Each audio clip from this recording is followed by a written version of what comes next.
UNESCO ಸಂಸ್ಥೆ 1995ರಲ್ಲಿ ಪ್ರಾರಂಭಿಸಿದಂಥ ಈ ಕಾರ್ಯಕ್ರಮ ವಿಶ್ವದ ಪ್ರತಿಯೊಬ್ಬ ಲೇಖಕನಿಗೆ ಹಾಗೂ ಓದುವ ಹವ್ಯಾಸ ಹೊಂದಿರುವವನಿಗೆ ಒಂದು ಗೌರವವನ್ನು ಅರ್ಪಿಸುವಂಥ ಒಂದು ಕಾರ್ಯಕ್ರಮವಾಗಿದೆ.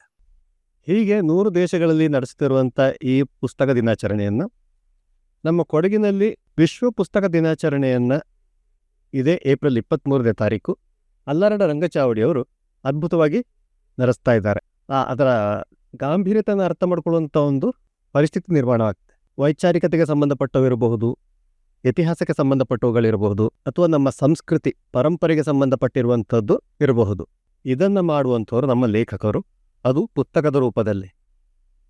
ನಾನು ಚಿಕ್ಕವನಿದ್ದಾಗ ಕೆಲವು ಪುಸ್ತಕಗಳನ್ನು ಓದಿದ್ದೇನೆ. ಅದರಲ್ಲಿ ನನಗೆ ತುಂಬ ಇಷ್ಟವಾದವು ಅಂತ ಹೇಳಿದರೆ ಎಂಡಮೂರಿ ವೀರೇಂದ್ರನಾಥ್ ಅವರು ಬರೆದಂಥ ತುಳಸಿ ಮತ್ತು ತುಳಸಿದಳ. ಅದರ ಜೊತೆಗೆ ಇನ್ನೊಬ್ಬರು ಲೇಖಕರು ಬರೆದಂಥ ದುಡ್ಡು ಟು ದಿ ಪವರ್ ದುಡ್ಡು, ಆ ಲೇಖಕರ ಹೆಸರು ನೆನಪಿಲ್ಲ, ಕ್ಷಮಿಸಬೇಕು. ಈ 3 ಪುಸ್ತಕಗಳು ನಾನು ಇವತ್ತಿಗೂ ಕೊಟ್ಟರು ಕೂಡ ಕಂಟಿನ್ಯೂಸ್ ಆಗಿ ಓದುವಂಥ ಅಷ್ಟು ಹುಚ್ಚು ಅಭಿಮಾನಿ ಆ ಬುಕ್ಗಳದು. ಅದು ಆದ ನಂತರ ನನಗೆ ಪುಸ್ತಕಗಳು ಓದುವಂಥ ಸಂದರ್ಭಗಳು ಸಿಗಲಿಲ್ಲ.